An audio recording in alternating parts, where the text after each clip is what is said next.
बबलू ना अवेलेबल है, अगर किसी को चाहिए तो वो रब्ता कर सकता है, लेकिन सिर्फ शौकीन बंदा ही रब्ता करे, ठीक है। बस एक मजबूरी होगी इसको बेचना, तो ये मैंने लगा दी है। अगर किसी को चाहिए तो वो रब्ता कर सकता है। ये देख लें इसको, ठीक है। ये आप देख लें, पीछे से दिखा देता हूँ आपको। ये ऊपर से देख लें आप,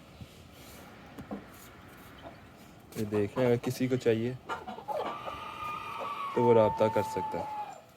ये देख लें आप, ठीक है।